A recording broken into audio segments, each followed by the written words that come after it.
Existe um momento na vida de quase todo homem em que algo muda por dentro. Não é um grito, não é uma explosão, é um silêncio. Um silêncio que surge quando você percebe que fez tudo certo e mesmo assim perdeu. Você foi leal, foi paciente, foi compreensivo, se esforçou, abriu mão de si mesmo em nome da relação, e ainda assim foi descartado, trocado ou simplesmente ignorado. É nesse ponto que nasce a pergunta que muitos homens fazem em segredo: onde foi que eu errei? Mas o que quase ninguém te conta é que, na maioria das vezes, o erro não foi uma atitude específica, foi a ilusão inteira. Desde cedo, o homem é condicionado a acreditar que amor funciona como mérito, que quanto mais ele se dedica, mais valor terá, que esforço, caráter e constância constroem atração. Só que a vida real não recompensa a intenção, ela responde à dinâmica, e essa é a parte que dói aceitar. Porque admitir isso significa reconhecer que você não perdeu por falta de esforço, mas por ter jogado um jogo com regras erradas. A maioria dos homens passa anos tentando merecer amor, quando na verdade a atração não nasce da entrega excessiva, mas da percepção de valor.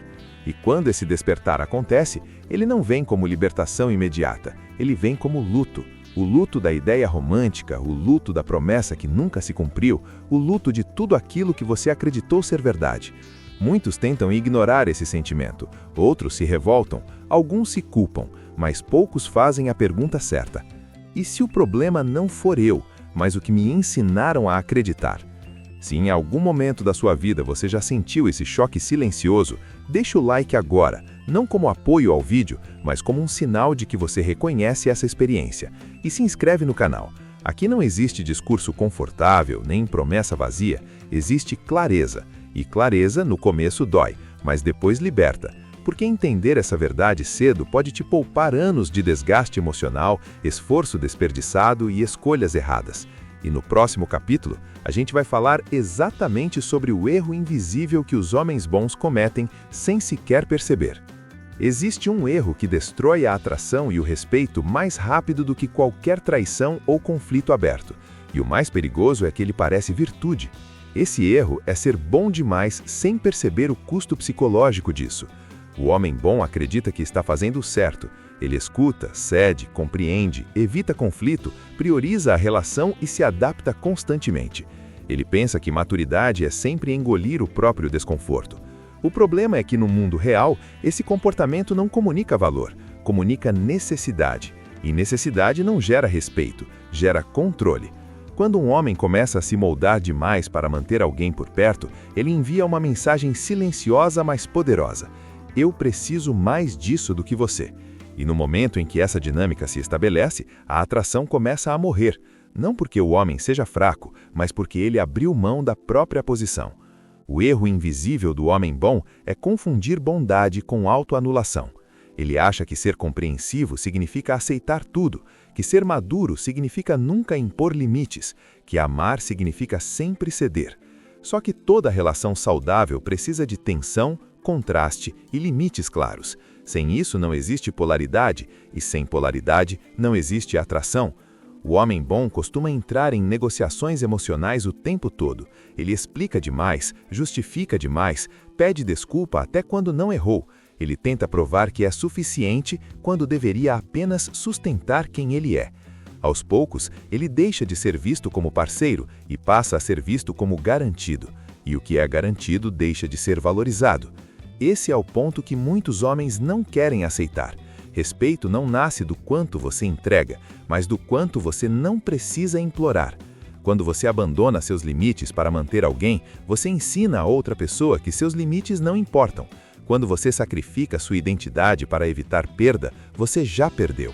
O homem bom não falha por ser bom, ele falha por não saber quando parar de ser bom, por não entender que dizer não também é uma forma de respeito, que manter sua posição também é uma forma de amor próprio, que discordar não é agressão. O erro invisível não está no caráter, está na falta de estrutura interna. E enquanto o homem não entende isso, ele continua repetindo o mesmo padrão em relações diferentes, com pessoas diferentes, mas com o mesmo final. No próximo capítulo, você vai entender como a atração realmente funciona, sem moral, sem romantização e sem ilusões. apenas como ela é. A maioria dos homens tenta entender a atração como se fosse uma questão de justiça, intenção ou merecimento. Mas a atração não responde à lógica moral, ela responde à biologia. E enquanto o homem insiste em enxergar esse tema pelo que deveria ser, ele continua sendo derrotado pelo que de fato é. A atração acontece antes do pensamento consciente, antes da promessa, antes do discurso. Ela é um mecanismo automático, antigo, instintivo. Não escolhe o que é correto, escolhe o que parece vantajoso. E isso não tem nada a ver com bondade ou caráter. Quando duas pessoas se encontram, o cérebro faz avaliações silenciosas em segundos. Postura, tom de voz, segurança emocional, presença, estabilidade, risco, potencial. Nada disso passa por reflexão profunda. É um sistema primitivo operando em segundo plano. Por isso, tantos homens se frustram. Eles tentam negociar atração com argumentos, esforço e paciência, quando ela já foi decidida no nível instintivo. A seleção não acontece porque alguém merece, acontece porque alguém desperta. E despertar não é pedir, não é provar, não é insistir, é ser percebido como alguém que não precisa convencer. A romantização ensinou o homem a acreditar que amor nasce do tempo, da convivência e do sacrifício. Mas a atração nasce da assimetria inicial, da curiosidade, da sensação de que existe algo ali que não está totalmente disponível. O instinto responde ao que não se oferece por completo, não por maldade, mas por sobrevivência. Em qualquer sistema biológico, o que parece escasso chama a atenção, o que parece abundante perde valor. Por isso, o homem que se doa cedo demais, se explica demais e se adapta rápido demais, mata a atenção necessária para a atração existir. Ele transforma desejo em conforto e conforto em indiferença. A seleção funciona o tempo todo, mesmo dentro de relações longas. Não é um evento único, é um processo contínuo. A atração não é algo que você conquista e guarda, é algo que você sustenta. E sustentar não significa agradar, significa manter integridade, direção e estabilidade emocional. Quando o homem entende isso, ele para de personalizar rejeições. Ele para de achar que algo está errado com ele como pessoa. Ele começa a enxergar padrões. E quando você enxerga padrões, você ganha poder de escolha.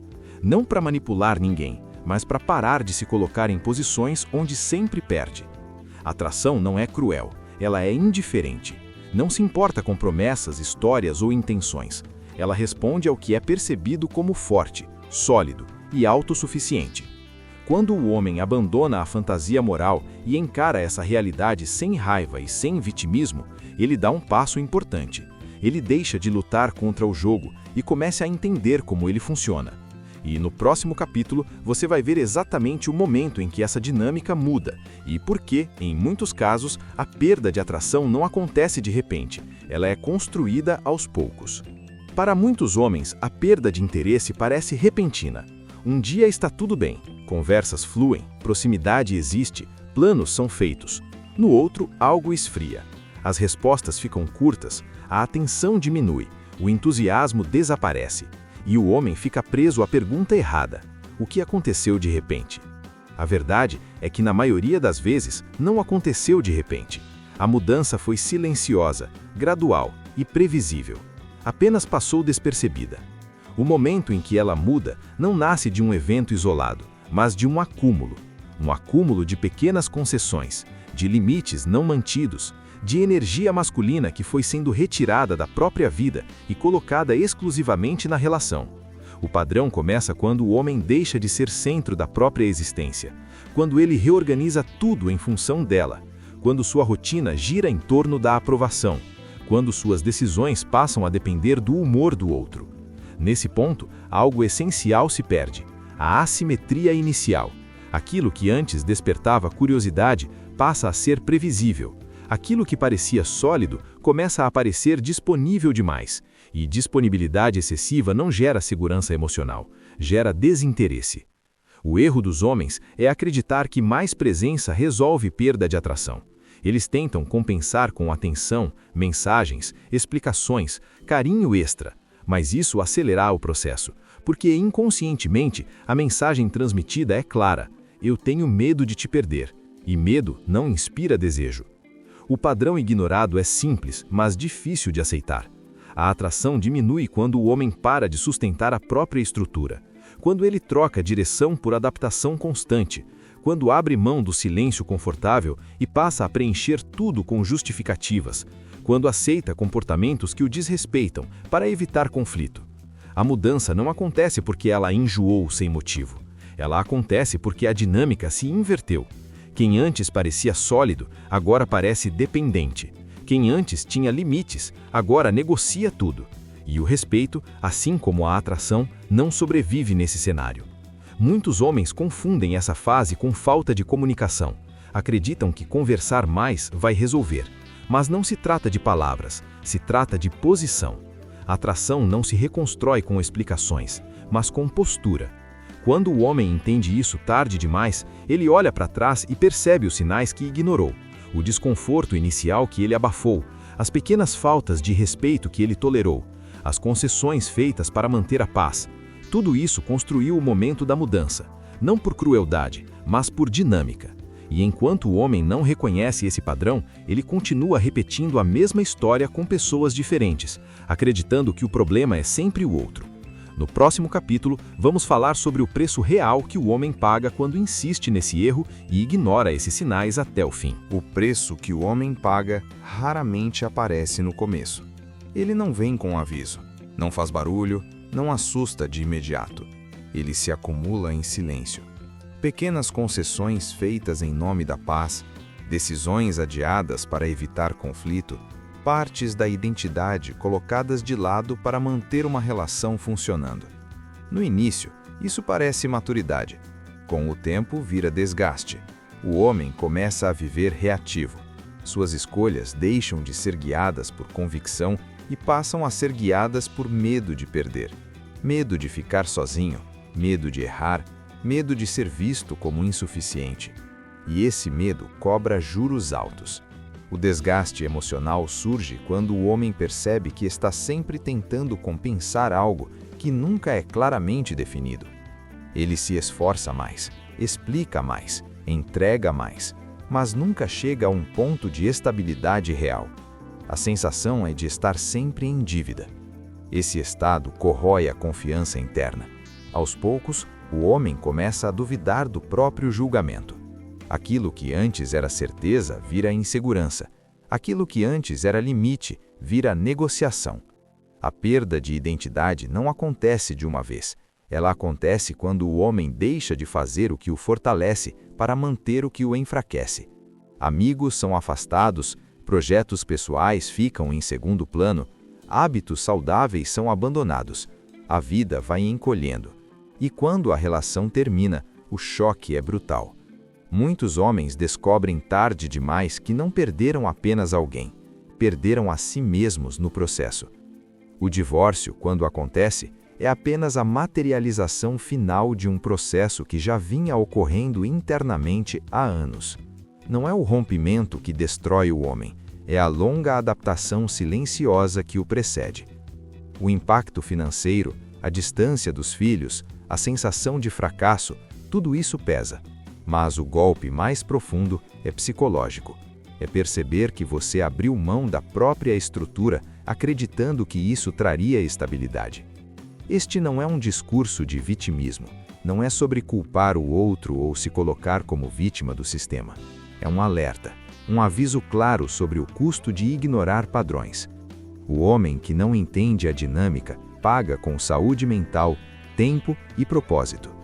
Ele entra em relações tentando salvar algo e sai precisando se reconstruir. O preço é alto demais para ser tratado como azar ou destino. Ele é consequência de escolhas feitas sem consciência. E enquanto muitos só percebem isso quando já estão esgotados, outros conseguem enxergar antes. No próximo e último capítulo, vamos falar exatamente sobre essa virada, sobre o que muda quando o homem para de reagir e começa a construir uma vida que não depende da aprovação de ninguém. A virada masculina não acontece quando o homem aprende a conquistar melhor. Ela acontece quando ele para de precisar conquistar. Quando ele entende, cedo, que sua estabilidade não pode depender da validação de ninguém. Esse é o ponto de ruptura. O momento em que o homem deixa de reagir ao mundo e começa a se posicionar dentro dele. Autossuficiência não é isolamento nem frieza emocional. É a capacidade de se sustentar por dentro, de não negociar a própria dignidade em troca de aceitação. O homem que desenvolve autossuficiência para de viver em função do medo. Medo de perder, medo de errar, medo de desagradar. Ele passa a agir a partir de critérios próprios, e isso muda tudo. Limites deixam de ser ameaças e passam a ser filtros. O homem que estabelece limites claros não afasta pessoas certas, ele apenas impede a entrada das erradas. Quando você sabe até onde vai, você deixa de ser empurrado. A maioria dos conflitos que desgastam relações não nasce de diferenças, mas da ausência de limites bem definidos. O homem que entende isso cedo evita anos de desgaste emocional. Ele não entra em negociações constantes sobre respeito. Ele não precisa explicar demais quem é. Sua postura comunica antes das palavras. O propósito é o terceiro pilar da virada. Um homem sem direção acaba usando relações como âncora emocional. Ele deposita nelas expectativas que nenhuma pessoa consegue sustentar. Quando existe propósito, a relação deixa de ser centro e passa a ser complemento. A energia muda, o comportamento muda, a forma como o homem se posiciona muda. Ele não precisa disputar atenção, ele oferece presença. Ele não implora por reciprocidade, ele observa e escolhe. Entender essa verdade cedo evita erros caros, evita relações baseadas em dependência, evita promessas feitas por carência, evita a construção de uma vida moldada pelo medo de ficar sozinho. O homem que desperta cedo não se torna cínico, ele se torna lúcido. Ele entende que atração, respeito e convivência saudável não nascem da entrega desmedida, mas da solidez interna. Ele aprende a caminhar sozinho, sem se fechar ao outro. A solidão deixa de ser ameaça e vira espaço de crescimento. Esse homem não odeia mulheres, não culpa o mundo e não se coloca como vítima. Ele assume responsabilidade pelo próprio posicionamento. Ele entende que não controla o comportamento alheio, mas controla as escolhas que faz. E isso devolve poder. Quando o homem entende a verdade cedo, ele não precisa passar pelo colapso para aprender. Ele constrói antes de perder. Ele estabelece antes de ceder. Ele se fortalece antes de amar. E é exatamente isso que muda o resultado. Não porque ele jogou melhor, mas porque parou de jogar contra si mesmo. Esse é o ponto final dessa jornada. Não o fim das relações, mas o início de uma relação diferente consigo mesmo.